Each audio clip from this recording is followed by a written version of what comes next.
Thank you so much for being here. I know you have a lot of competing assignments, weather, exciting things to do, and we're so happy that you decided to join us here for our fourth day of our first Humanities Week at VCU, our first Humanities Week at VCU. My name is Christina Stanch. I'm a professor in the Department of English, and I'm the director of the Humanities Research Center. As many of you know, this week marks the Humanities Research Center's 10th anniversary. Yeah, thank you. Thank you. We're very excited, and this week is dedicated to that milestone, putting the spotlight on the humanities for 5 days in a row. We started on Monday with Paula Krebs. We had wonderful workshops and live workshops on a variety of topics, and we're ending tomorrow from 3 to 5 p.m. With a roundtable and an award ceremony and a reception. So I hope many of you can join us for that as well. And we hope the Humanities Week will become a staple of VCU's fall semesters in the future. And if you'd like to support the center, our brilliant new intern who is outside has designed this beautiful card with an easy to access QR code, which you can grab on your way out if you don't have one already. So thank you so much for that. My mission here is very short because I have two brilliant colleagues who will introduce our guest of honor, our distinguished speaker today. So I'll get out of your way immediately, but I'd like to offer some thanks first to everyone who helped make the Humanities Week a success, those involved in the planning and execution, especially Rani Sisavath, who is sitting over here and who deserves a big, big round of applause. Thank you so much.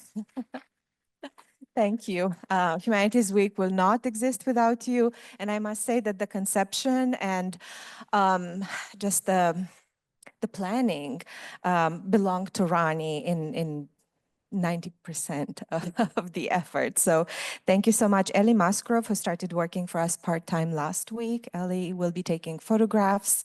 Hi, thank you so much. Our Associate Director, Chris Shin, and our faculty and community advisory boards, our student interns and student workers, the Dean's Office, Dean Ingracia is here in the room, our partners and collaborators all over the VCU, the Office of the Vice President for Research, please join us at the end of this talk for some refreshments in the hallway or at the entrance. Thank you for being here to celebrate with us, but also to help us launch this year's speaker series. In the last 2 years, as many of you know, the HRC speaker series has addressed critical questions in environmental and medical/health humanities. And for the next 2 years, we've decided to focus our attention on, and our speaker series on, what we call technology humanities. And we'll invite distinguished speakers like today's speakers across disciplines to explore intersections of technology, society, and culture. The series draws from the capacious field of technology humanities to address critical topics encompassing the ethical implications of emerging technologies such as data mining and AI, the societal impacts of innovation, and the integration of technological advancements in humanistic context. And as you know, all of these events are free and open to all. And now I'd like to turn the podium over to Dr. Jennifer Rhee, my colleague in the English department, who will speak more about technology humanities and the AI Futures Lab she's directing at the HRC. After her remarks, Dr. Rhee will introduce Dr. Karen Rader, a professor of history here at VCU, who will introduce our distinguished speaker. So a lot of people are working to finally get to our speaker, Mar Hicks, today, but we'll get there. Dr. Jennifer Rhee is an associate professor in the Department of English and the Media, Art, and Text PhD program at VCU, and her scholarship and teaching are in the areas of speculative fiction studies, literature and science, feminist science and technology studies, critical AI studies, and eco-critical media studies. She's the author of The Robotic Imaginary, The Human and the Price of Dehumanized Labor, published by University of Minnesota Press in 2018, and the co-editor author of two influential books. The first, the Palgrave Handbook of 20th and 21st Century Literature and Science, published in 2020, and the forthcoming Informatics of Domination, forthcoming from Duke University Press. In her research, Dr. Rhee analyzes artificial intelligence and robotics technologies in relation to race, gender, and labor. And only last year, Jenny with Rhee co-edited a special issue of the journal American Literature on Critical AI Studies. Please join me in welcoming Dr. Rhee to the podium.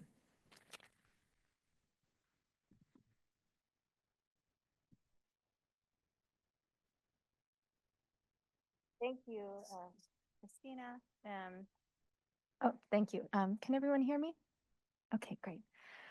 So thank you, Dr. Stanchu, for inviting me to introduce the HRC's Technology Humanities Speaker Series, to introduce Dr. Rader, who will introduce Dr. Hicks. By way of introduction, Dr. Stanchu invited me to briefly talk about the technology humanities and how my scholarship engages it. So you might be asking, what is the technology humanities, right? Dr. Stanchu offered an excellent summary, brief summary, and I'm going to expand on that a bit. Broadly, the technology humanities refers to scholarship and teaching that brings the humanities into conversation with technological disciplines, fields, and systems. This conversation can take shape in a lot of different ways, through scholarship that uses humanities insights, methods, concepts, and questions to analyze technological systems and how they produce knowledge. It can also include humanities scholarship and teaching that uses technological tools to further humanistic inquiry. One thing that all the work in the technology humanities shares is an understanding that technology and culture are enmeshed, entangled, and co-evolving. And here I'm using culture very broadly to connote the general domain of the humanities, literature, film, media, art, politics, history, philosophy, etc. The technology humanities understands that technology and culture don't exist in hermetically sealed vacuums, completely separate from each other. Instead, technology and culture emerge from a shared milieu or shared contexts that register the same economic, political, social, and historical forces. While technology and culture may and often do register these forces differently, these shared contexts influence how technology and culture alike take shape, how they develop, and how they participate in modes of knowledge production. So from the perspective of the technology humanities, studying the cultural, in other words, the humanities, crucially contributes to more fully understanding technological systems and their impacts on society. This is the broad perspective shared by technology humanities scholars. This is also a perspective shared by some scientists and technologists. Let me give you an example. My scholarship is in the field of critical AI, which analyzes AI technologies using humanistic insights, methods, concepts, and questions. Last week, I was at a workshop at Oxford University at the invitation of Schmidt Sciences. Schmidt Sciences is a philanthropic organization that funds cutting-edge scientific research in the areas of AI and advanced computing, astrophysics, bioscience, and climate science. So you might be asking, why was I, a humanities scholar, invited to attend this workshop? Schmidt Sciences invited only humanities scholars, specifically humanities scholars whose research focuses on AI. We were invited to advise the Schmidt Sciences on a new program that will fund humanities scholarship on AI. In their invitation, Schmidt Sciences started from the assumption that humanities scholarship can and should impact AI technologies, that humanities scholarship has unique insights that can impact AI for the better. Here's a quote from their workshop invitation, for example. So according to Schmidt Sciences, quote, "Human culture provides the words and images currently driving research and discovery in AI, as shown by today's training of large language models. Yet, the expertise of humanities scholars who study these cultural artifacts has not been fully brought to bear on this work, to the detriment of these technologies and their applications," end quote. This was the starting point of the conversation at Oxford. This is also one of the key tenets of the technology humanities, namely that conversations between the humanities and technology are crucial to addressing urgent concerns about ethics, justice, climate, and what it means to be human. My field, critical AI, understands that humanities scholarship allows us to comprehend AI and its impacts on society in perhaps unexpected but incredibly important ways. Critical AI specifically accounts for how power flows through AI systems and its technological processes. This attention to AI and power is the broad focus of the AI Futures Lab, which I direct and is housed in the HRC. The AI Futures Lab centers humanities perspectives, scholarship, and teaching to examine AI and its complex relation to power and its social impacts. Like Schmidt Sciences, the AI Futures Lab understands that humanities scholarship, teaching methods, and questions are crucial for developing nuanced and informed understandings of AI, as well as for developing possibilities for more just and ethical AI practices and futures. Another really important aspect of the technology humanities is how it equips us to think critically about narratives around technology and technological progress. Again, an example from my field, many tech companies proclaim that AI progress and dominance are inevitable. Meanwhile, the work of scholars like Dr. Hicks invites us to think critically about these narratives of inevitability. In the humanities, I should note, critical doesn't mean being negative, right? It means asking deeper questions about these narratives and their effects on the world. The AI Futures Lab just read Dr. Hicks's incredibly important co-authored article, Watching the Generative AI Hype Bubble Deflate, which highlights the lasting harms of the generative AI hype cycle, while also revealing how narratives of technological inevitability are not based on fact, but on a combination of persuasion, power, and infrastructure that enacts inevitability as a self-fulfilling prophecy. The scholarship of Dr. Hicks and others in the technology humanities invites us to ask myriad humanities questions like, where did these narratives of inevitability come from? What is the evidence to support these claims of inevitability? Whose perspectives, knowledges, and humanity do these narratives exclude in their visions of an inevitable AI future? Whose labor exploitation underwrites these supposedly inevitable futures? What environmental harms are exacerbated by these narratives of inevitability? And what practices of resistance and refusal are made invisible by these narratives of inevitability? Technology humanities scholarship and teaching produces a wealth of knowledge that challenges these narratives of inevitability and contributes to conversations about developing ethical and humane AI technologies, practices, and policies. This scholarship and teaching invites us to consider instead the numerous examples that counter AI's supposed inevitability, and these counterexamples are something I highlight in my research.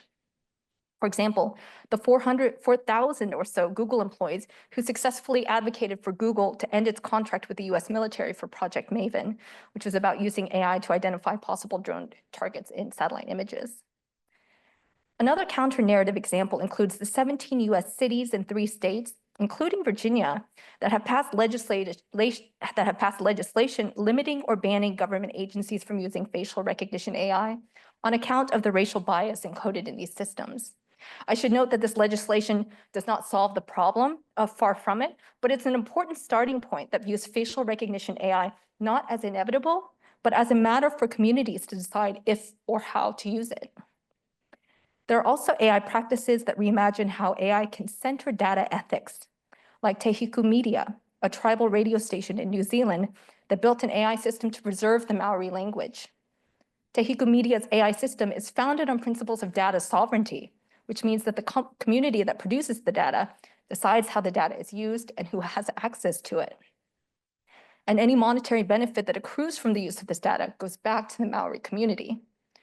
These are just a few examples of how AI is not inevitable. There are many, many, many more. And these are some of the stories that the technology humanities allows us to tell about AI, thus helping us imagine more creative, just, and ethical futures with AI. As we embrace the theme of technology humanities, the HRC speaker series will feature field-leading scholars like Dr. Hicks and Dr. Wendy Chun, who will be speaking November 7th on large language models and critical theory, and Dr. Damon Pfister, who will be speaking February 13th on always-on culture. So before I turn the floor over to Dr. Rader, I wanted to mention how Dr. Hicks and I first met. We met in North Carolina when we were both graduate students, and we met not on campus and not in a humanities classroom, but in a local makerspace at a workshop on physical computing, which was very technology humanities of us, even back then. I've been following Dr. Hicks's scholarship ever since, and it's delightful to be reunited on the occasion of this talk to celebrate the technology humanities and the HRC. And now Dr. Rader, who is an award-winning historian of science in her own right. Dr. Rader is the author of the books Making Mice and Life in Display, and her scholarship has also made innumerable contributions to the technology humanities.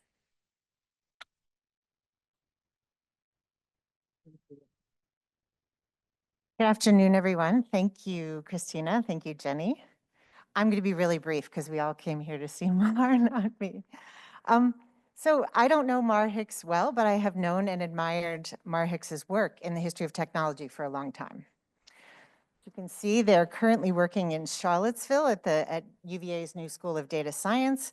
But before that, they taught and researched at the University of Wisconsin and the Illinois Institute of Technology, where they ran a digital history lab supporting and showcasing student and faculty work in creative media projects.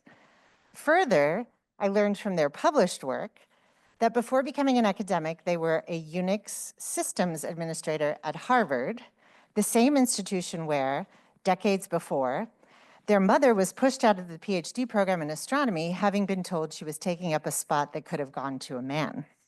So in short, Mar Hicks has some lived experience in the subjects about which they write.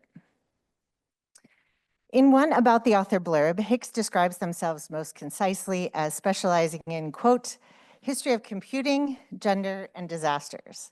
And I don't think it's a spoiler to say that those things are related. Hicks's best known work is their first book, Programmed Inequality: How Britain Discarded Women Technologists and Lost Its Edge in Computing, which won a stunning number and kind of book awards from organizations as diverse as the Association of American Publishers, the Society for the History of Technology, the North American Conference on British Studies, the British Business Archives Council, and last but not least, the American Historical Association. This book's elegant prose and archival evidence tell a compelling historical story that supports what some scientists and engineers and STEM policymakers have been saying for a while now. Science and technology are demonstrably worse off in practice and in content when they don't support and maintain a diverse workforce. Hicks's larger body of work also speaks to the many ways that historians have a role in addressing the inequities and problems of contemporary socio-technical systems. By chronicling the unexpected in the development of these systems, Hicks resurrects unjustly ignored historical actors who have made important contributions, many queer, women, and people of color, while also challenging what we think we know about the digital successes and failures of our present moment. So in a piece called The Mother of All Swipes, for instance, Hicks introduces us to Joan Ball, the working class woman from East London who invented computer dating more than 50 years ago. In Hacking the System, CISTEM, they examine the case of transgender Britons who tried to correct the gender listed on their government-issued ID cards, pushing back against the British bureaucratic state's biased and increasingly computerized methods for tracking, identifying, and defining its citizens in the 1970s. Most recently, Hicks has taken on larger collaborations, both in and out of academia. They co-edited and contributed to a collection of essays called Your Computer is on Fire, I love that title, about the unintended consequences of widespread corporate commitments to new technologies. Their piece is called Sexism is a Feature, Not a Bug. And they worked with Discovery Plus producers and other historians on The Book of Queer, a 5-part series that reevaluates LGBTQ plus history. It premiered in 2022 and is still streaming. For all of these reasons and more, they are the perfect person to talk to us today about their chosen topic, how the humanities and STEM can find common ground in the history of technology. Please join me in welcoming Dr. Mar Hicks.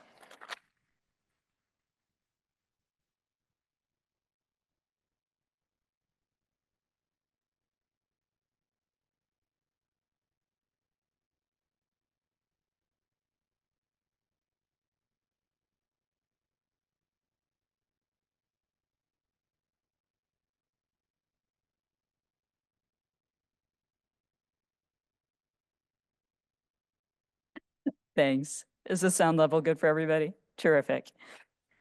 Yeah, actually, just I almost didn't kind of get here, or there was a big technical snafu just with the simplest of technologies, email. So, the hits keep coming. Anyway, thank you so, so much for having me here. It's my honor to be talking to you all today, and I really appreciate how welcoming you've been.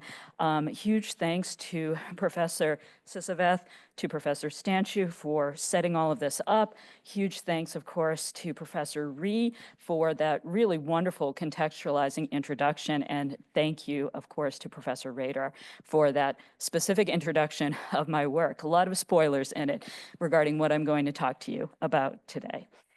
So I titled this talk today, How the Humanities and STEM Can Find Common Ground in the History of Computing. And the trick there is that finding that common ground is going to be partly left up to you. How many folks who are here today are, you would consider yourself more STEM focused because of what you study and teach? Okay, so a few.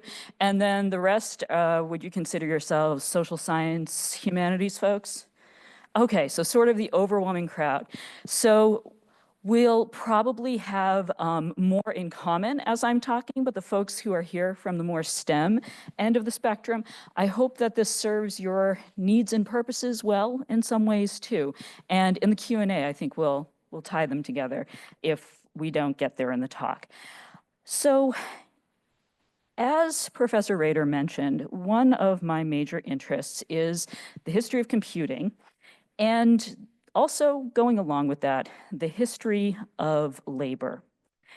You might think that is totally obvious, why I would be interested in the history of labor if I'm interested in the history of technology and computing, or you might think that's a little bit confusing. So I'm going to talk a bit about that.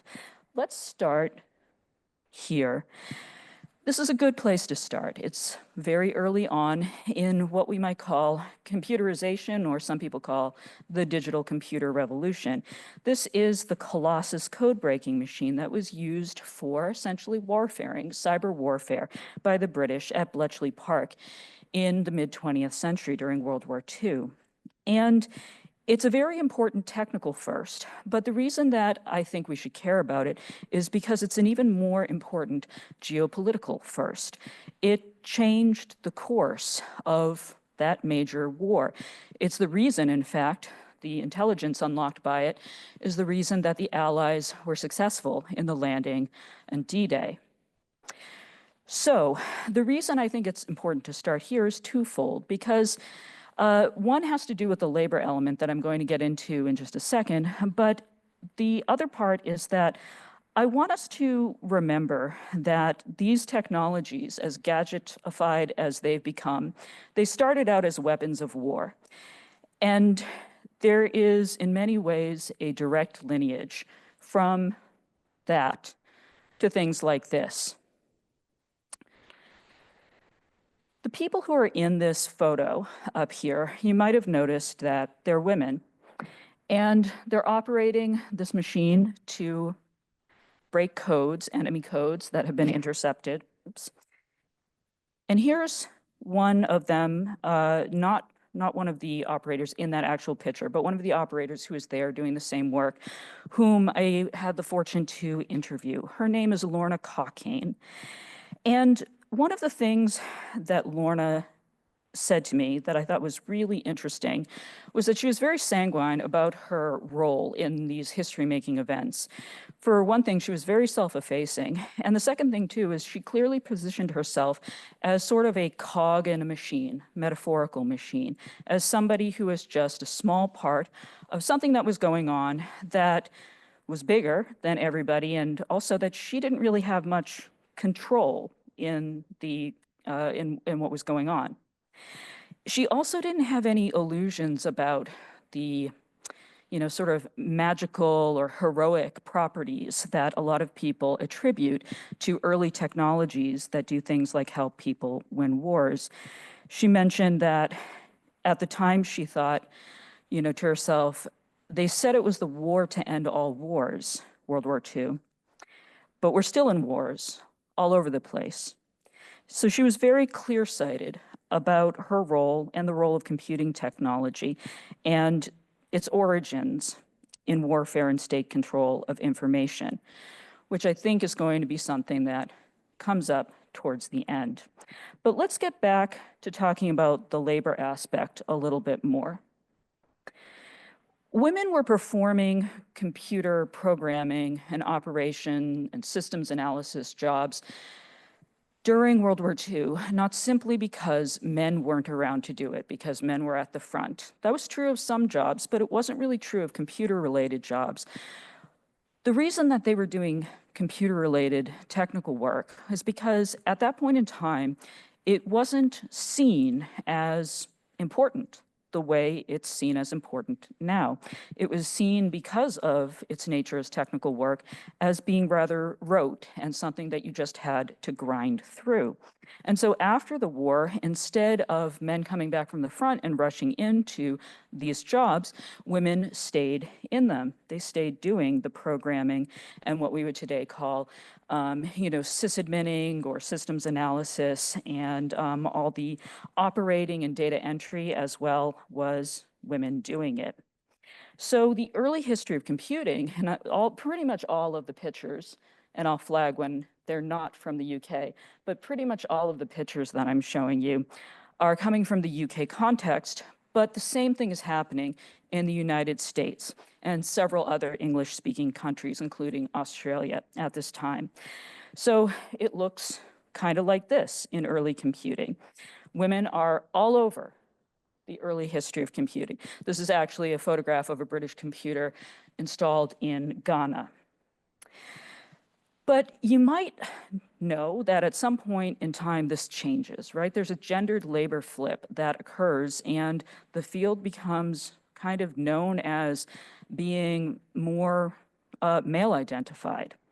So why does this happen? I'm going to try to tell you that in the least boring way possible through an anecdote. So this is a woman in the front there named Steve Shirley. Her name was Stephanie, but she used Steve as a nickname, especially in business for reasons that may become apparent. And Steve Shirley, she's one of the very first people in not just the UK, but the world to create a software startup, which she called freelance programmers, right? Very direct. And the insight that she had at this point in time, the reason what she did was kind of, well, it was a first, it was new, it was unusual, was because at this point in time, when institutions and management and government agencies bought big mainframe computers, they expected them to work, right? So they expected the software to come with the machine. And if the software didn't all come with the machine, they expected their own employees to be trained to write that software. Now, folks like Shirley understood that this was a recipe for disaster. There was not enough labor to do this programming work to unlock the potential of these incredibly powerful computers that so much hope and trust was being pinned on to pretty much, radically alter how work was done in the mid to late 20th century. So she starts up this freelance programmers company, and she does so not just because she knows it's a good idea, but because she is sick of hitting what we might call the glass ceiling.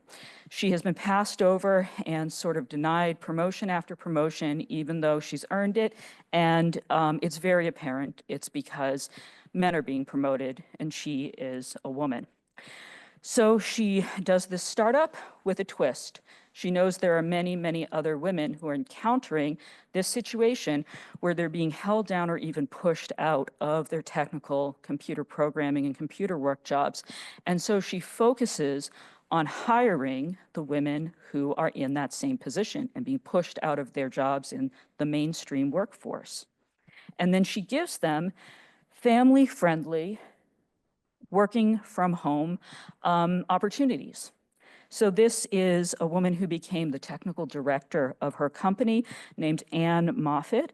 And you can see her in the slide here from the mid-1960s, working at her kitchen table while her young daughter looks on. At this point in time, if you were a good programmer, you didn't need a computer to program. In fact, you couldn't program on a mainframe. You had to do it out on paper, on coding sheets, then you would punch it or somebody else would punch it for you, and it would be run through the mainframe to see if it needed to be debugged at all. The less time you needed on a computer to debug your software, the better programmer you were. So ironically, the better programmers didn't use much computer time. So that's what she's doing at her kitchen table there. She's writing software. And the program that she's writing is actually the software for the black box of the Concorde. The only supersonic passenger jet, civilian passenger jet, to ever be put into regular service, and it's still, you know, a very impressive feat of aviation, even though it no longer flies. Europe sort of referred to this. It was a joint British and French venture. It was actually how the British kind of finagled their way or bought the goodwill to get into the common market, the predecessor to the EU. They went through an awful lot of trouble to get into what they've just decided to get out of. But this was sometimes known as Europe's space race, the Concorde. So it was very, very technically complex. Why then do you think it happened that a woman who is, you know, doing double duty, looking after her children, looking after her children at the same time, is doing the programming for this critically important project? I'm not saying that she couldn't do it or that it wasn't a good idea. Obviously it was, but given the sexism at the time, you wouldn't necessarily think this would be something that would be happening. Well, the reason that it happens is because, you know, those earlier pictures I showed you of, you know, the women working at computers and so on. Well, I'm going to show you a slightly later picture. And it's this one. And you can kind of see a difference.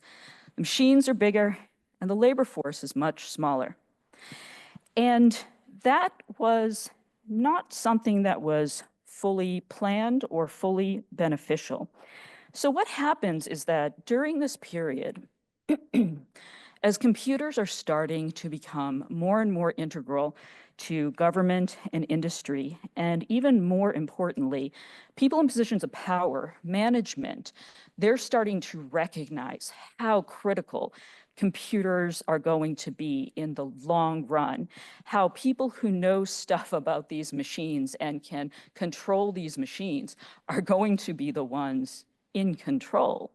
Management starts realizing, oh, we have to get a different labor force into these technical and programming jobs. We need to get people who are management aligned.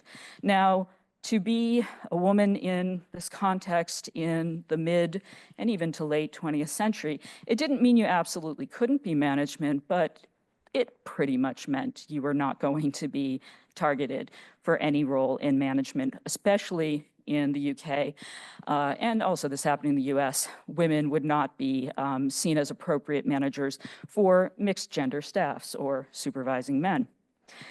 So there's this huge push from the top down, and by top I mean even the UK government. They push to get different people into these jobs very deliberately. They say that they want career-minded management young men who can essentially get to the point where they can just as easily work in the machine room as the boardroom. And they will have sort of seamless control because they will know the technical side as well as the non-technical managerial side. Part of this has a lot to do with surveillance, and that's going to be a watchword that we talk about later multiple times. Part of it also has to do with trying to strengthen a nation state, the UK, that is contracting in power and influence at this point in time.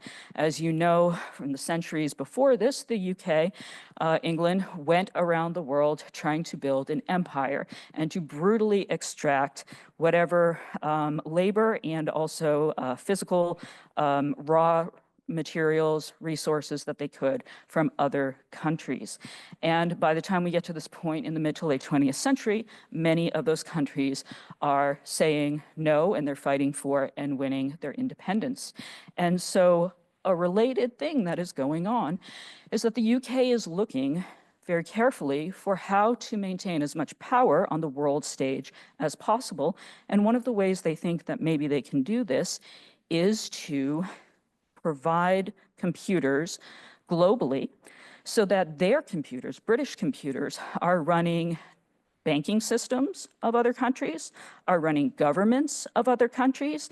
I'm not saying this is good, but I am saying they were very prescient, right, about who controls the hardware and the software having a lot of political influence, or in fact, outright political control. So in their desperation to, stay on top in this way, the UK government takes a thriving computer industry and they try to squeeze it down. They encourage all of the viable companies to merge down by 1968 into this one big mega company called ICL, or International Computers Limited.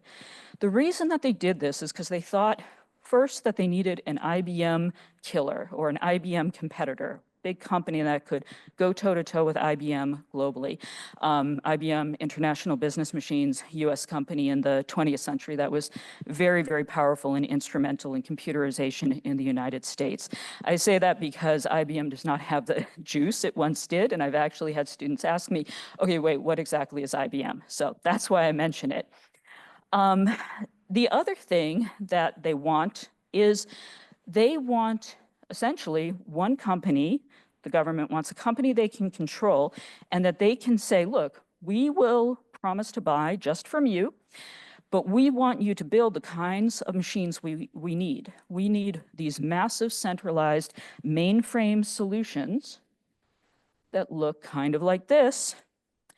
And we want these because we think that centralization is the way to go, and having, a small cadre of technical elites doing this work from a sort of centralized perch, that's what the government thinks is going to be the way of the future. Well, I think in some ways they were right, but not for the next, 5, 10, 20, 30 years. We're only starting to get back around there now. So what happens is that they get this company that they've put all their hopes on to make the machines they want at a point in time when that kind of mainframe is on the way out, that smaller, more decentralized solutions are coming in to play. And because the costs are lowering, they're what people are going with, and they're generally what people want. And so all of a sudden, the UK government has shot itself in the foot and really not fully destroyed, but tremendously, tremendously weakened their computing industry. And the part that is a little bit implicit, but that I didn't say outright, is that one of the reasons that they needed these centralized solutions to work with small labor forces is because they were pushing out of those jobs most of the people who did that work because of gender. And the men that they were trying to get into those jobs oftentimes didn't really want them. They thought it might be interesting to learn how to program, but after a few months or a year in the job, they usually went on to something else, something better that was just a straight management role and not, all this technical stuff. So if you're interested in more about the details of this story, as Professor Rader mentioned, this is the book that work is contained in, with the somewhat cheerless title, How Britain Lost Its Edge in Computing. And it kind of is a butterfly effect, what's going on here. But I will point out that it's not that hard to see in the archives. I'm not some genius who just, first one to write about it, but other people could figure this out if they spent the hours. And do.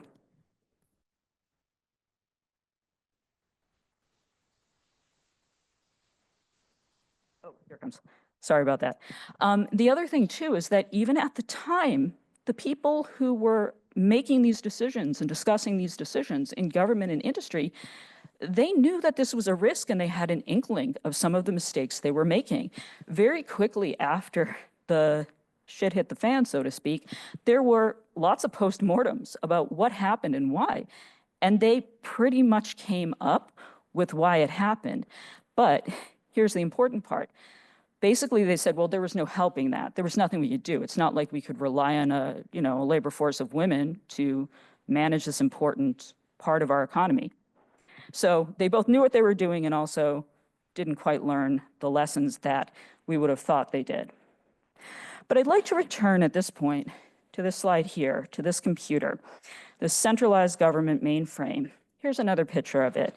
It's black and white here, but it's the same computer.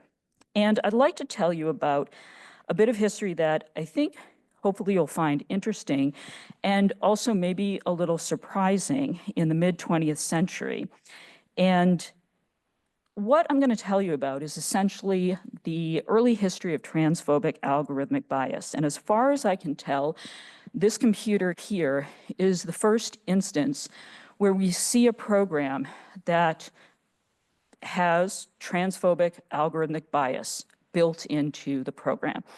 And I don't know about you, but when I found this out, this actually really surprised me because I didn't necessarily think that that issue was as old as these mainframes, but it is. Let me tell you a little story about this gentleman here by way of getting into it. So this is a man named Jonathan Ferguson who worked for the UK government, and actually during World War II, he had even flown planes for the Women's Royal Air Force. You might think, Women's Royal Air Force, why? Well, it's because Mr. Ferguson was a trans man, and after the war, he decides to kind of come out publicly to his employer because his employer is the British government. He's a civil servant, and he works doing technical writing in aeronautics for the UK government. So he can't really hide, sort of, so to speak, or he sort of knows that things are going to kind of blow up and be a problem for him if he doesn't get in front of the story. And so that's what he tries to do. And you can see some of the coverage of his story here in 1958 in this news article. The title says, Civil Servant Sex Change. Okay, that's pretty expected, right? But then the big subhead says, higher salary as a man. And it's interesting that this article focuses a lot on that, on the dollars and cents of what's going on, rather than, as some newspaper stories did, the more sort of salacious angle, or they tried to create a salacious angle, I should say.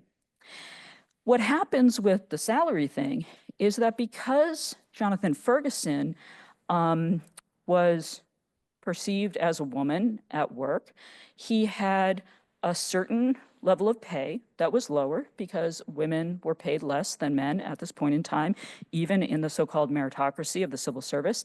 And he was also limited to what job category he could even be in by virtue of being perceived as a woman.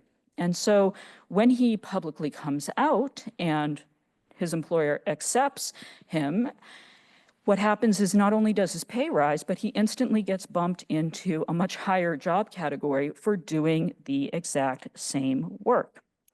And the reason I bring up pay issues is because if you're getting paid more, you have to also do something else more. Anybody know what I'm getting at? Well, it's not quite tax season yet, but it's taxes that you have to pay more of, right? If you're making more.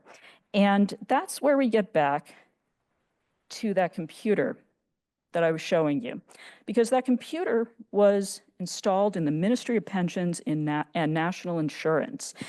So it's a government installation that taxes people on their income in order to then apportion benefits. The UK had, what was called a cradle-to-grave welfare state. So this included the national health insurance system. This included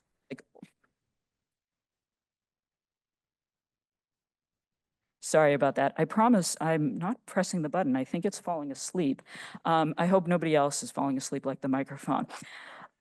And in order to fund all of these, old age pensions, disability pensions, things that were going to protect their citizenry, they had to tax people. So people who paid more into the system because they made more also got more benefits out. And so folks, men, women, people who made different levels of income needed to be programmed into the system in different ways in order to pay the right taxes and then in order to get the correct. I'm sorry, I think that the battery might be dying, so maybe I'll just transition over there if it happens again. Oh, you got it? Okay, thank you. So the folks who are, oh, thank you so much.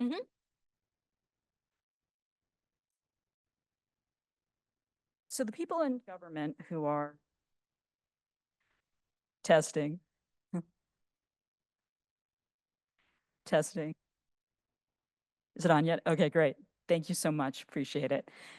The people in government who are in charge of this system have to make sure that the dollars and cents are correct, but they also are performing a kind of a surveillance function. They're keeping track of everybody. They're not just keeping track of dollars and cents.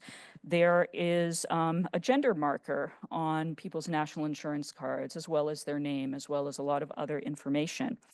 And in addition to that sort of record keeping, around the 1950s, the UK government also starts doing this kind of record keeping. They start keeping long handwritten lists. Handwritten because these lists were sensitive enough that they didn't want to give somebody without sort of a high level of clearance. They didn't want to give them these documents to type up. So these handwritten lists that are hundreds and hundreds of trans people's names, some details about their transitions, and the date at which they first started contacting the UK government to try to get their national insurance card corrected, name-wise, gender-wise, etc. And I wanted to show you what this looks like in the archive, but for obvious privacy reasons, even though many of these people are deceased, I whited out the names and the details.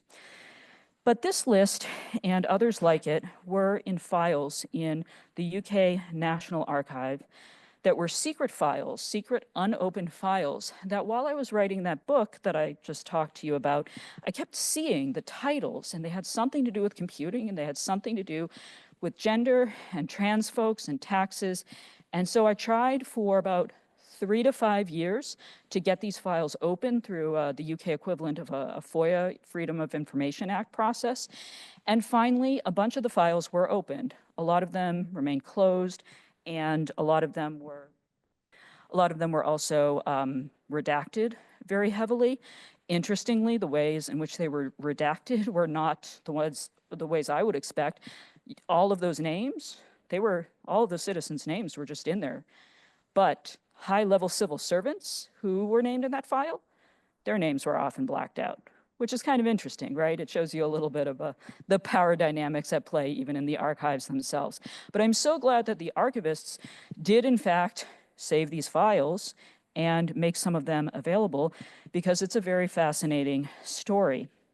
What these files tell us about is how, as more and more trans people are coming forward and sort of coming out in more and more public ways to national institutions in order to try to live the way they need to live, what the UK government is encountering is a whole set of policy and logistical issues that they now have to deal with in terms of how much they are going to accommodate trans folks who are asking for their gender to be corrected, their name to be changed, and so on.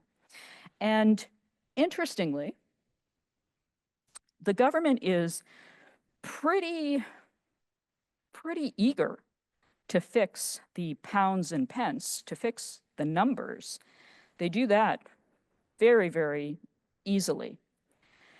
But then they say, oh, well, we don't have to change the gender on these trans people's accounts because all the computer sees is numbers, right?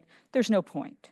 Now, a lot of the trans folks who were asking for these changes probably wouldn't agree, but even that explanation was not exactly truthful, because what you find in these secret files is that the conversations behind the scenes were, we do not want to make certain changes because changing people's gender, changing people's names more easily without them having to jump through a lot of medical hoops and things like that, it will give tacit sanction to a group of people who at that point in time were, let's just say, not accepted very much in the UK.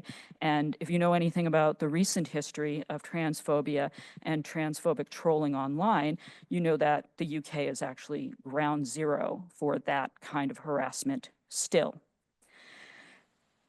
So when it comes time to reprogram this computer and make sure that the dollars and cents are correct for all of those folks that have, now come out, what the government decides to do, and they spend a long time deciding how they're going to do it, is they decide that they're going to program trans people into that computer in such a way that, their gender is still the gender assigned to them at birth.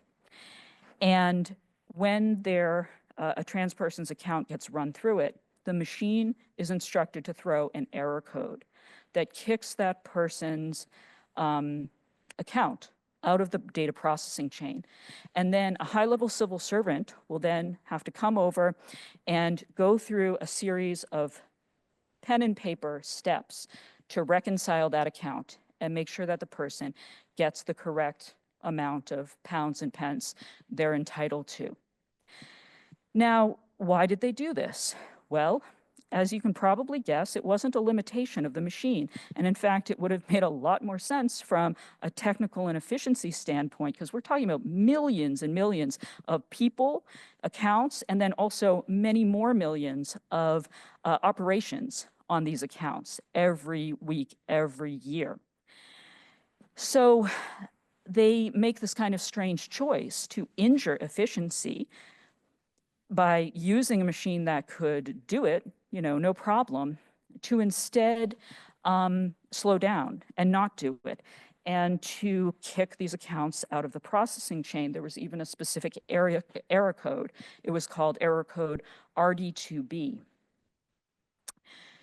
And I think that part of the reason they were doing this had to do with the fact that, they didn't want to, as they said, give tacit sanction to this group of people. And part of it had to do with continued ongoing surveillance. Computers are really good at concatenating and holding data in ways that make them into surveillance tools. And you don't necessarily have to use them in the most efficient way either to have them be really useful in a surveillance regime. That's part of what was going on here. Because the trans population in the UK was literally looked at as a problem that needed to be kept an eye on. So how is this the history of computing? Why am I not focusing on, for instance, the many trans people who participated in computing as practitioners, as programmers, as hardware designers? Here's two of the most famous examples that I grabbed. Lynn Conway, an American who was instrumental in revolutionizing chip design in ways that still impact how our computer chips are created today. And then Sophie Wilson from the UK on the bottom there, who, again, the innovations that she made in the ARM processor, so in computer chip design, in computer chip like speed and the way that things can be miniaturized, that actually is also something that is still important to us today. So why not focus on them either instead or more? Well, the reason that I think what I'm talking about here in the sort of the weeds of mainframe computing is important for us to know is because it's not a situation, as we are sometimes, I think, encouraged to believe, that transphobic algorithmic bias or racist algorithmic bias or all sorts of other biases that get built into our systems, that those are just accidents or that they are somehow new. And I think that this style of talking about things as though they are bugs, as though they're problems that, oh, that just came up and nobody foresaw this, I think that's very useful, let's just say, to folks in tech in particular, but also in other positions of power who don't really want to change things, or who would even prefer for the systems they deploy to be a bit more conservative, a bit more even regressive, than to kind of easily keep up with the times. And I feel the need to lighten the mood, so I'm showing you kind of a funny example here. How the decisions that are made in systems to categorize certain people certain ways, they're often really, really unhelpful, inefficient. In this case, it doesn't even make sense, so it's just kind of comedic in this example.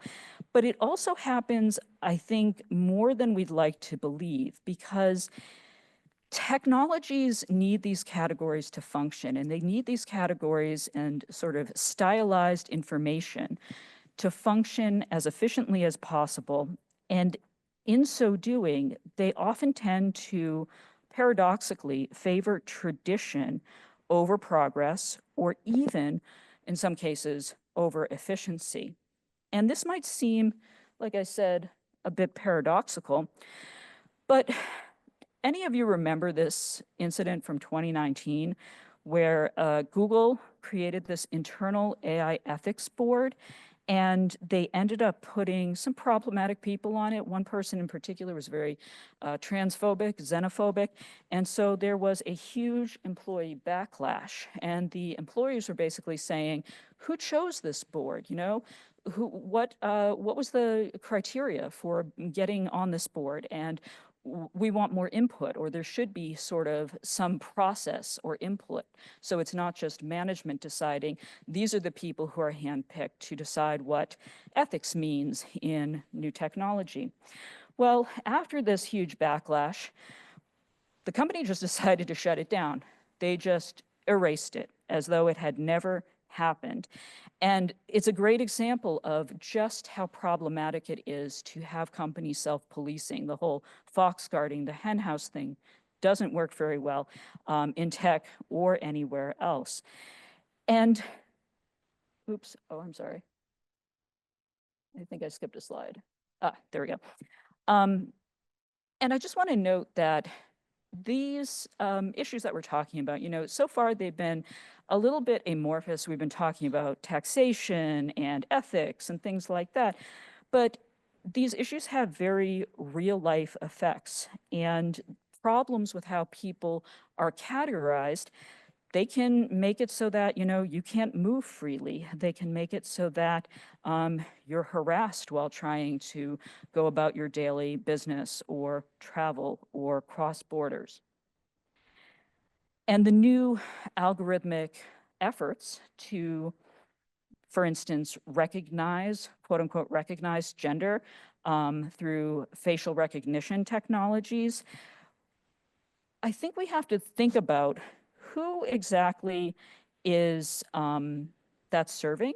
Why would something that assigns gender to a bunch of faces be a useful or interesting technology? I'm not saying it isn't. I am saying I think there's a lot of problems to it, but I think the people who think it's useful or interesting should have to support why they're doing what they're doing, because this is not a system that is a neutral good in any fashion. And the larger issues of surveillance and control that come along with technologies like this are significant. I'm sure I don't have to tell most of you in this room that. What would it mean, though, if instead of just calling everything AI or giving things cute names, you know, ChatGPT or whatever it is. What if we describe these systems more on the basis of what they were actually doing? What if instead of calling it artificial intelligence, we called it computational surveillance, taxonomy, and identity assignment, when that's what the system does, or machine oversight and behavioral modification, when that's what the system is really doing it. I also mentioned that in addition to, you know, transphobic algorithmic bias, there's a whole host of other problems that come into the picture here.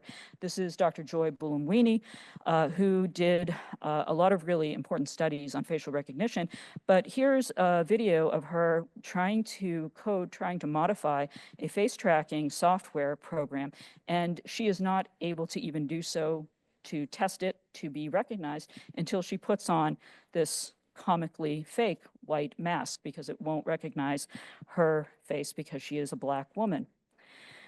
And so even though we started off at the beginning of the talk, way back in the mid-20th century, this problem from the past is still very much a problem from, you know, today, tomorrow, the future. History sort of doesn't repeat itself, but it definitely rhymes.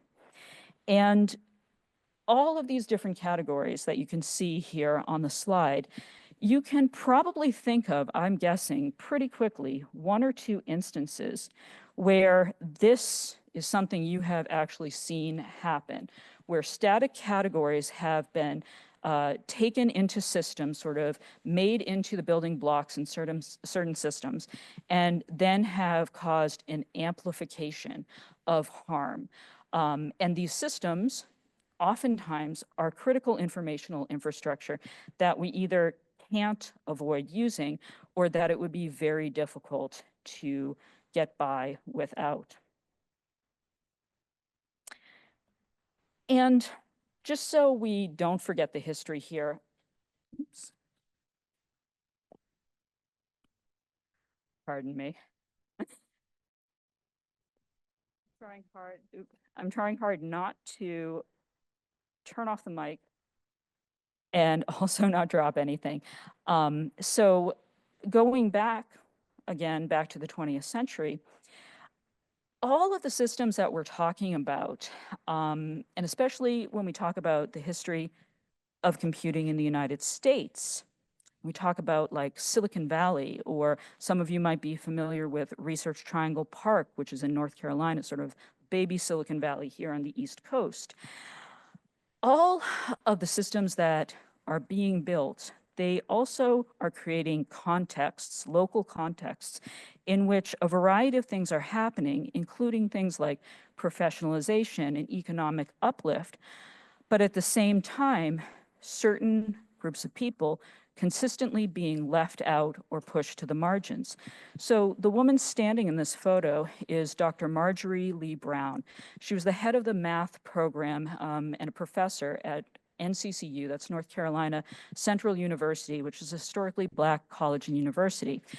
And RTP is so named because Research Triangle Park, it's a triangle because the 3 points of the triangle are North Carolina State, Duke University, and UNC Chapel Hill. And the idea was to try to keep the talent created by those universities and trained at those universities in what was, at that point in time, one of the poorest states in the nation, so that they could have industries that were going to be more economically uplifting to the population, because most of their industry was either not that or was being outsourced overseas, like furniture production and things like that.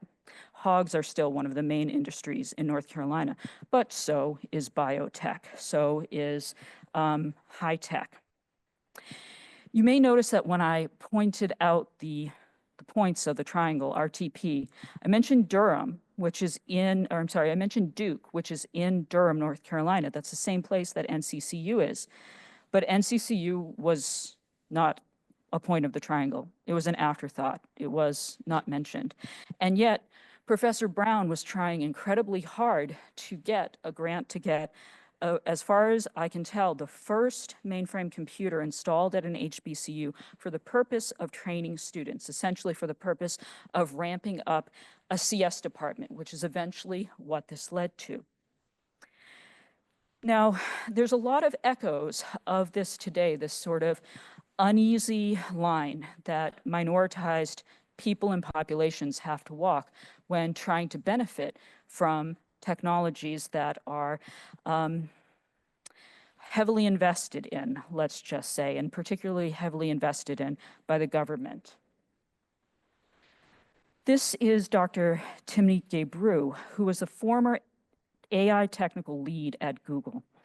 And Dr. Gebru tried very hard to warn everybody about the situation that we're currently in with AI. And for trying to warn folks about the harms of large language models, or the potential harms and how they tended to work, and the surveillance aspects of AI, Dr. Gebru was essentially forced out of her role at Google. Google claims they didn't fire her. It sure looks like they fired her, but we'll just use the term forced out of her job. So she was doing her job as a tech ethicist a little too well, and Google said, bye. This is a problem for, of course, a lot of reasons. But one reason I think it's a huge problem is because a lot of these companies are continually trying to and succeeding at convincing, I would say, large swaths of the mainstream media, large swaths of investors, and also the general public, that what they are doing has something to do with public interest, that the data they are collecting and deploying is somehow going to benefit us all. But in fact, data in the public interest is very, very different from what most companies and most AI products seek to collect and operationalize.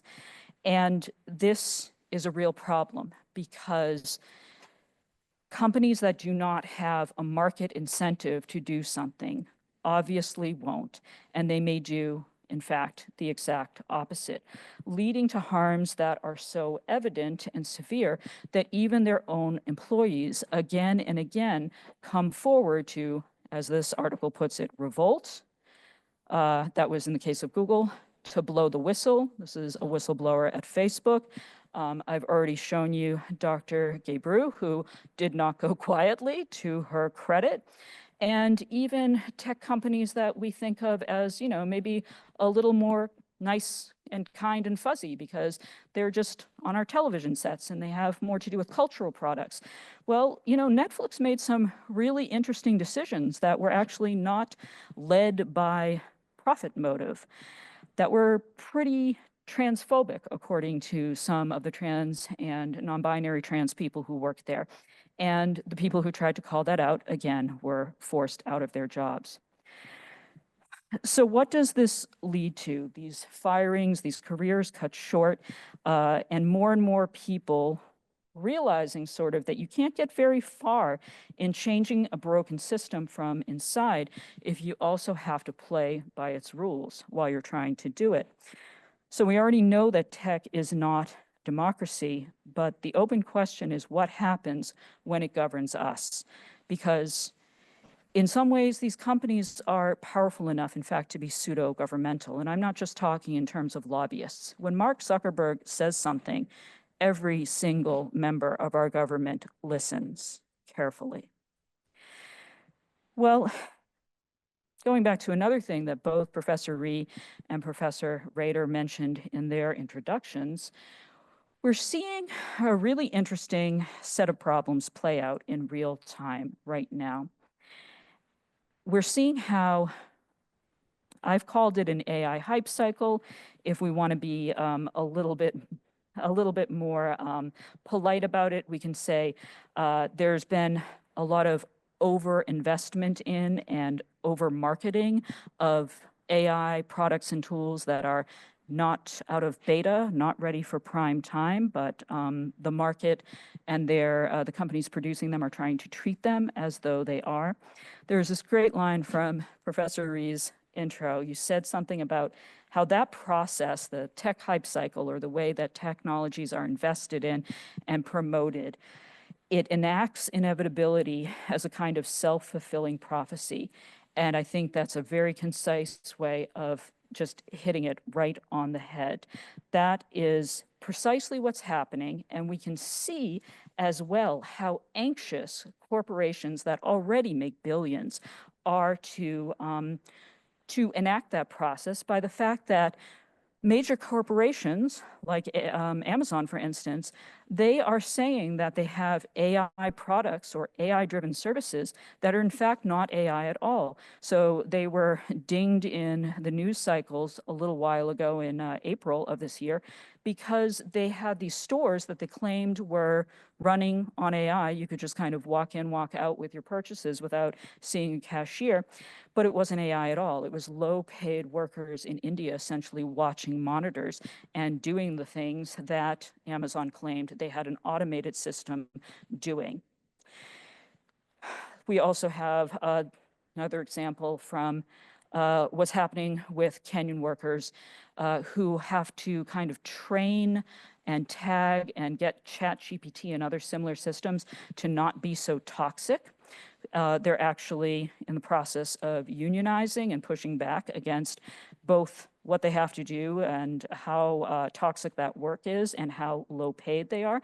But you're seeing a theme here, right? Pay no attention to the man behind the curtain. Maybe that's too old a reference, but it's from The Wizard of Oz, right? And the other really problematic thing, again, I think something that Professor Rhee mentioned, is that it's not just, oh, well, you know, I guess these technologies didn't work as well as we thought they did, or, you know, they don't work. These systems have huge global ramifications for not just how we work, but how we live. The energy use that major companies investing in AI, their energy use has gone up several hundredfold in the past few years as a result of trying to deploy and push and do more research into AI products that they can commercialize, that they would ideally like to be running in even more companies, government offices, et cetera, while the infrastructure in terms of data centers and in terms of energy is already at a critical breaking point, to the point that Microsoft, on the last slide, has been thinking about building its own nuclear power plants or commissioning its own nuclear power plants to provide more power for AI. But more insidiously, they've also been talking to the fossil fuel industry and saying, hey, you guys are going to get a lot more business if you get on this AI train with us. So they're and there was a great Atlantic article about this recently. Microsoft in particular has been saying how much benefit AI will have for the environment, that it's somehow going to help us solve climate crisis, while on the other hand, talking to the fossil fuel industry, talking to the coal industry in particular and saying the dirty fuels that we're moving away from, those are going to become absolutely they're going to become necessities if AI actually gets traction. So there are a lot of ways this can go very wrong that impact many, many aspects of our lives. I said nothing about the water consumption, but that's an issue as well. So how does this maybe draw STEM and humanities together? Well, these are issues that no matter our fields, we all have to be concerned about, right? And then there's also, for me as a historian, I'd like to point out that computing history and the present discourses on computing, one of the reasons that they sometimes lead us astray is both because they assume progress is always going to occur, and that's just sort of, technology is more often than not a natural good and onward and upward. And they do that by leaving out or deprioritizing the factors that might make it seem otherwise, deprioritizing, unfortunately, many human factors like labor markets or environmental concerns. There's more and more critical tech journalism out there today, and I think that's terrific. But I still wonder if the way that my field writes the history of technology and writes the history of computing as sort of a machine first and also a company first kind of history isn't just doing a lot of the same stuff that the tech journalists today are rightly starting to turn away from. We have to get both the present narrative and the past narrative right if we're going to learn from history. And I'm happy to say that this book has a variety of authors and articles, or rather chapters, from many different scholars from humanities fields, and I think there are a couple of STEM folks in there.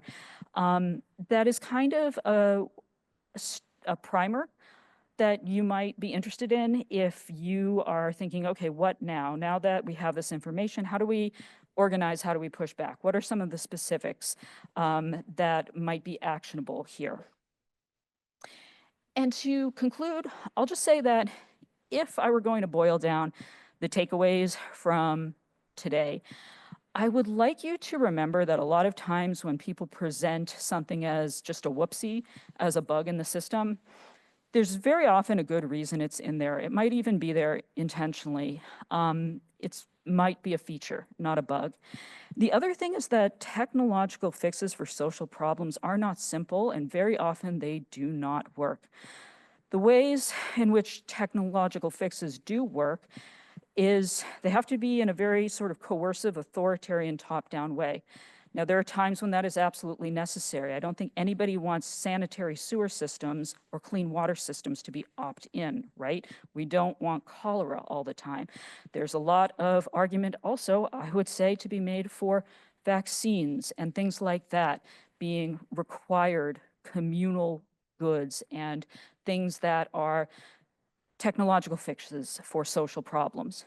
But when we're talking about gadgetry, when we're talking about machines that alter how we live and work in ways that are wide-ranging, more complex, less well-studied, and are probably going to be quite unexpected in some ways, it's not going to be an easy road to say this technology is going to fix X social problem.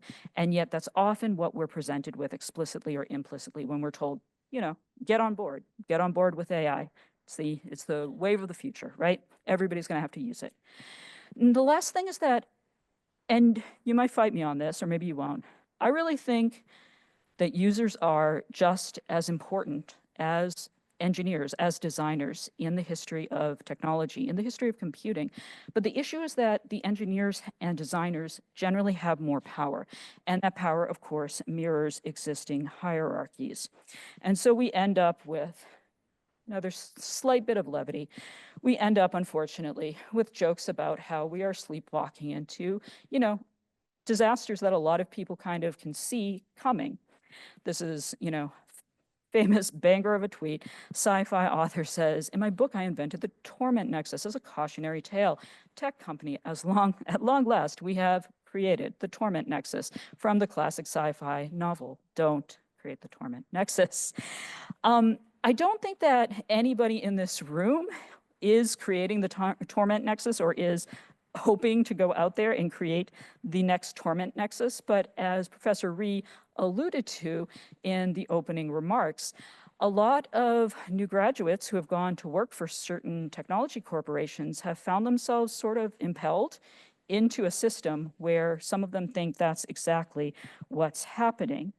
So part of not inventing the torment nexus is going to be a problem of collective organization, not just a problem of individual choice in terms of what you do in your job, because somebody choosing to work at Google or not has a much lower impact, not negligible. I mean, I still think make the decisions that make sense for you ethically, but it has a much lower impact than, for instance, organizing society or organizing labor forces so that people can push back en masse against solutions that aren't really the solutions that the people, let's say at the middle, the bottom, not the folks at the pinnacle, that we all think are not necessarily the way to go.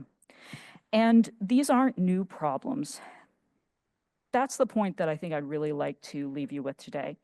The reason I'm talking to you so much about history here is not so you can kind of go off and say, oh, well, you know, I learned an interesting thing today, a few bits of trivia about history. That's fine. But what I'd really like to have happen is for these histories of resistance to these kind of big top-down technological systems to start to compete with the narratives of technological revolution and technological progress that always top the bestseller lists when we're talking about the history of technology. Because those stories are feel-good, right? And they're fun to read. But they're not useful, I would say, to anybody but the people who want to essentially be billionaire oligarchs. For the rest of us, they don't really teach us much about how we can get to a position where technologies get better for us, for most of us. They don't really get us to a point where we can look back and say, no, look, I recognize this and I can explain what's happening because, look, it's happened before in similar ways. History can be useful. I hope it is useful. So that's really why I think that, you know, looking at these kinds of things is hopefully not just, you know, an idle interest. It's something that can maybe, possibly, allow us to be more critically engaged in not just pointing out problems that sort of cyclically occur, but also pointing out the solutions that maybe have been submerged in the way that that history has been written, because some of those solutions we can definitely redeploy, we can definitely build off of. So anyway, thank you so much for coming today, and I really appreciate your time. I would love to take some questions if you have any for me. Thank you.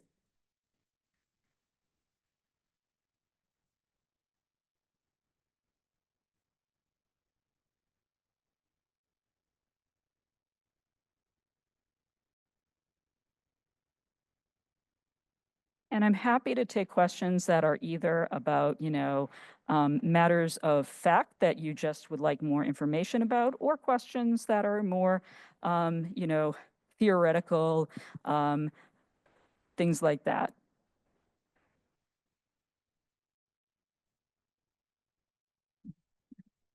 You know what? I'll just pass the mic. Thank you, Dr. Hicks. That was an incredible talk, and and beautifully delivered. So I'd love to hear. You know, you worked at a STEM focused institution previously. You're currently in a data science department. How do your STEM colleagues and students respond to the important research and when you share this research with them? Thanks so much for that question. Yeah, I taught for many years at Illinois Tech in Chicago, which was, it boiled down all of the humanities and social sciences to a humanities and social sciences department.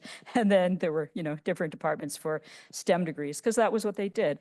And what I would say is that the colleagues that I have in that institutions or had in that institution and in the School of Data Science at UVA, the students both on the undergrad and the graduate level are sort of all in. I think they've seen enough throughout their formative years that they don't necessarily see what I'm doing as outside the realm of what those schools are supposed to do and teach about and learn about.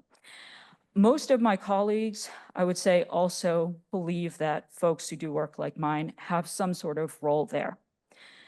Most of them also, though, believe, and we'll probably edit this out of the recording, that we are not as important, right?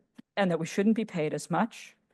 You can say, oh, that's market rate, right? You know, and that we are there kind of to be helpful, maybe not necessarily open our mouths at the wrong time.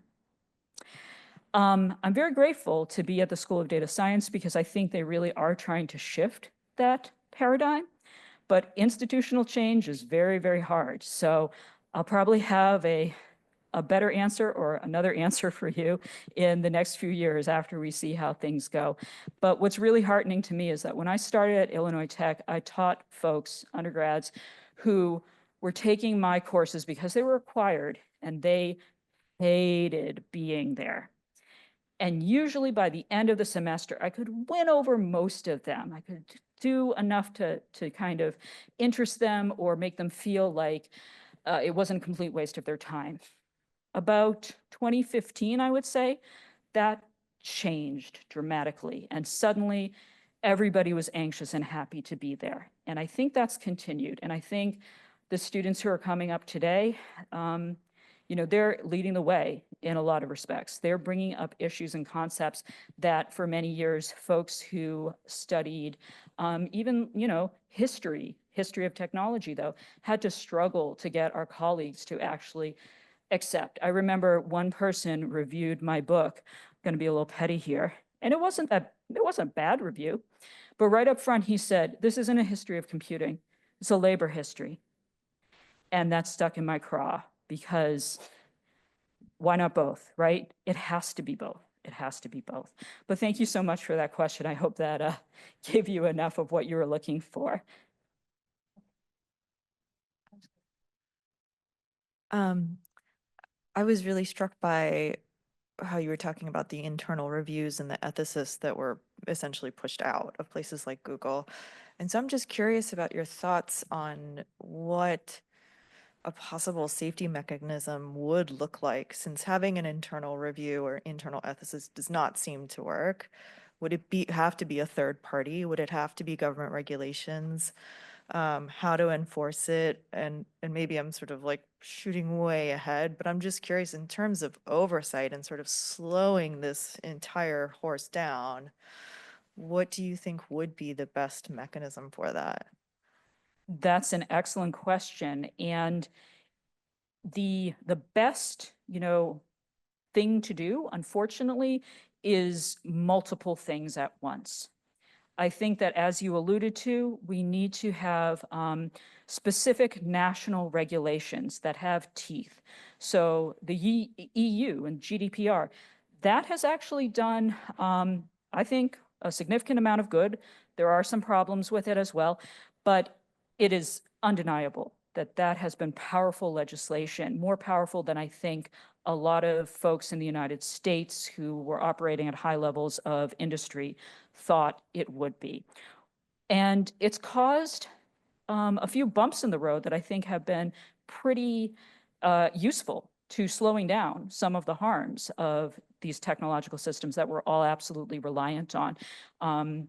Complete refusal at this stage for many technologies is simply not an option, right? We still have the capacity for partial refusals, but one of the reasons I think so many people are kind of yelling about AI on both the pro and the con side right now is because we're still in that delicate temporal space where refusal is possible. And everybody who's invested billions into this wants to make sure that we get out of that space and refusal is not possible, even if the technology is broken. And then at that point, all we can rely on is regulation. And then another thing is, of course, why do we have so many of the nice things we have? Why am I going to have a weekend in a day or two? It's because of militant labor action.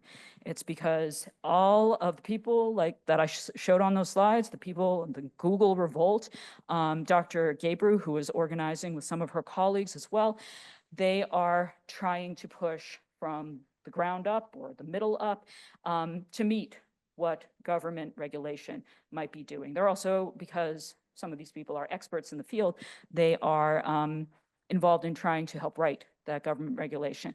I'm blanking on her name right now, but a woman, I wish I could remember her name. Maybe somebody call it out if you remember. A woman at Pinterest. She had a really, racist and bad experience at the company, and they tried to hit her with an NDA, a non-disclosure agreement, on her way out. And so as a result, she made it her mission to get NDAs essentially banned in the state of California, where of course Silicon Valley is. And so that's another example of really important and beneficial action. And I'm sure that, we could go on and talk for much longer about this. I'm sure folks in this room also have ideas. You can start also at school level. And in some ways, this is part maybe of that. But yeah, I think I'll leave it there because I want to not go on too long, and it's a great question. And I love that it gives us an optimistic thing to think about at the end here. One, two. I think We think we. I think also that a gentleman over, or a person over here had a hand up. Thank you so much. Thank you so much for HRC for organizing this. Professor X, it was a wonderful lecture. I learned a lot. I want to also ask a question this time around about like humanities and STEM and what can they learn from one another. Like, back in C.P. Snow's argument about the two cultures and scientific revolution in the classic lecture and the book, he argues that like sciences versus humanities became so separate from one another. They each have like really different cultures. They don't even get to talk to one another. And then that actually becomes a problem to comprehend the real world. And later there were efforts to actually maybe go beyond that split, especially in terms of like identifying how social sciences themselves are pulled apart in two directions. Like, some of them wanted to get closer to sciences, natural science, that is, some of them more towards like humanities. And Gulbenkian Commission report, like we were trying to do, opening the social sciences, etc. With the rise of STEM fields and also with AI, I'm a sociologist, I teach here. I am actually a bit concerned that that split may have even grown a bit. I mean, technology humanities is a wonderful, initiative. But I mean, I know from my own colleagues, from my own fears about AI, sometimes it feels like, we really do not get that scientific part too much to be able to comprehend the real world. So, I mean, do you see the rise of that more like a optimistic, reading do you have, or more like a pessimistic view in terms of starting a dialogue? Yeah, that's a great question. And, it's a question that I have asked myself many times over the years and tried to answer many times over the years, because I did teach in a STEM heavy, it was, we described ourselves as, what was it, like Chicago's #1 technological university. And now I'm in a school of data science. And so it's something that I grappled with an awful lot. And to me, a lot of these issues that you've raised, it almost doesn't have that much to do with researchers in the sciences or in STEM talking to researchers in the humanities. Now, I think that there's a great benefit to that, especially when people are going out for grants that where the grant is saying we're going to create some sort of actionable thing or some product, especially when there's some kind of deliverable. There should definitely be humanists and social scientists on that STEM grant. And if it's relevant, maybe the reverse as well, but there's so much more money in STEM, they don't want to come and be on our grants. They have way deeper pools of money to delve into. And that kind of gets me to the part of answering your question that maybe a little differently than you asked it. I think so much of what's happening here has to do with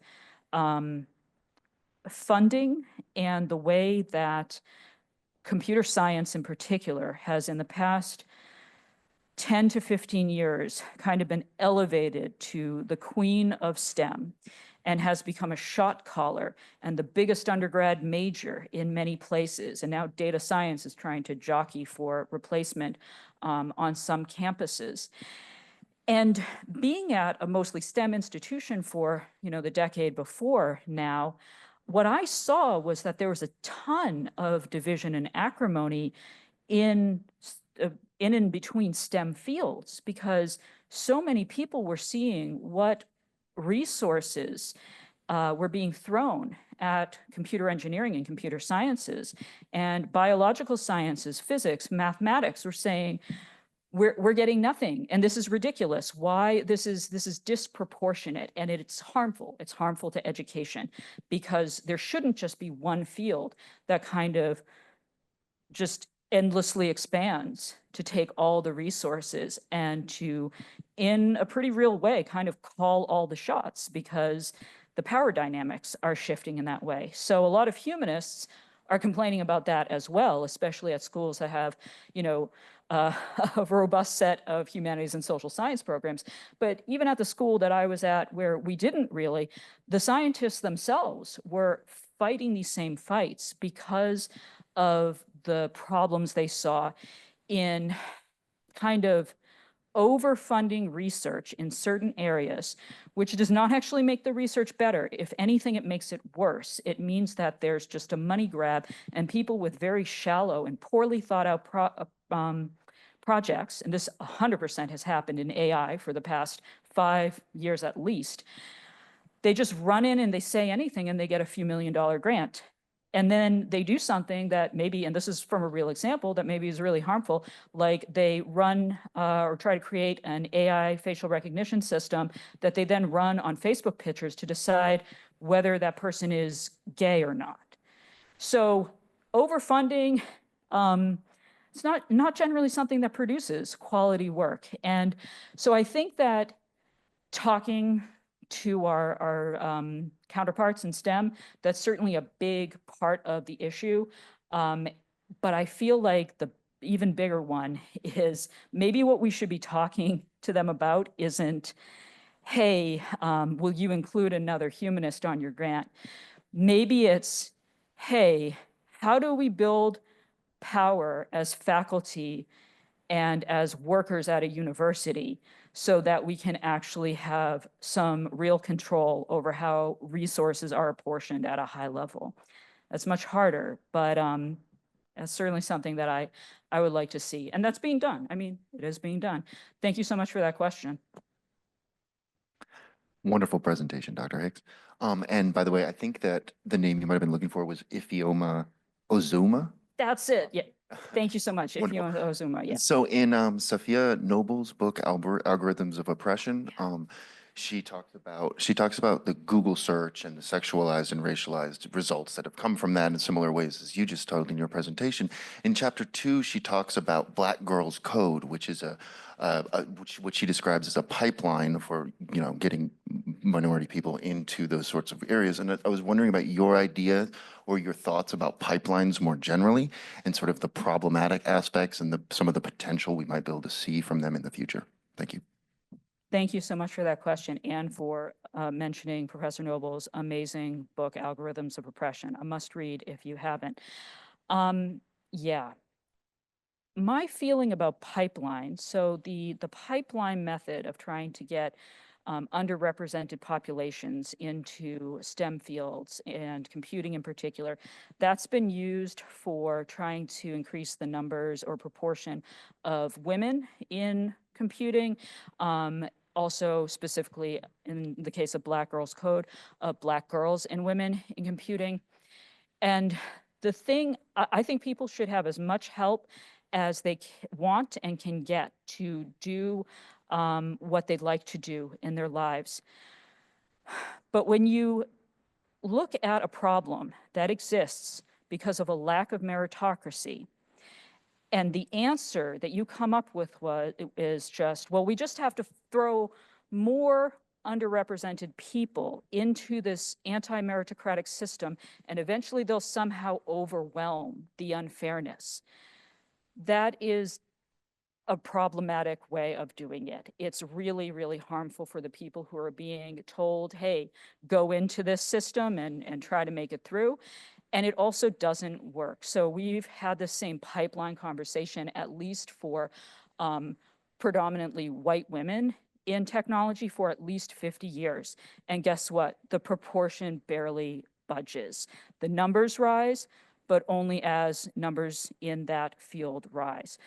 There have been some programs, particularly programs I'm thinking of at, I believe it was, I think Carnegie Mellon for a while had deployed some really good sociological research on how to get and retain more women and more minoritized groups in their undergraduate CS major. And that actually worked pretty well because they, instead of saying, hey, just go into the system and y'all try more. They actually changed the system. They changed the classes. They changed the way they were teaching the classes, especially the introductory classes. They made the introductory classes less of a gatekeeping thing and more of a class that if you didn't already know how to program, you could pass it. You wouldn't get overwhelmed and drop out. I think, however, that within 5 to 7 years, those changes may have actually been rolled back, and then things went right back to the way they were. So my opinion on these pipeline programs is, I don't think they should be called pipeline programs. I think Black Girls Code is a great name, right? Because it's saying Black Girls Code, they do it. They might want some help doing it. That's great. But when people are being sold a bill of goods and told, basically go fight the system as individuals, and if you fail, it's your fault. That's explicitly or implicitly what's being said. That is a really, really harmful system. And this statistic is a bit old. I think it's from about 2018, but I was shocked when I heard it. It came from NCWIT, which is the National Coalition of Women in Information Technology. And what they found was that 40% of women who got a STEM degree in college never held a job associated with that degree. And in some cases, it's probably because they couldn't find a job, but in a lot of cases, it's because they said, nuts to this, I can't take this. And there's also a similar drop off if we're talking about, the pipeline. There's a leak at mid-career as well, where women who are staying in the labor force, it's not like they're leaving the labor force, they opt out of tech jobs and they go and do something else. So yeah, that's my opinion on the pipeline. We got to change the structures that require that solution, because that solution is not a good one. Thank you for that question.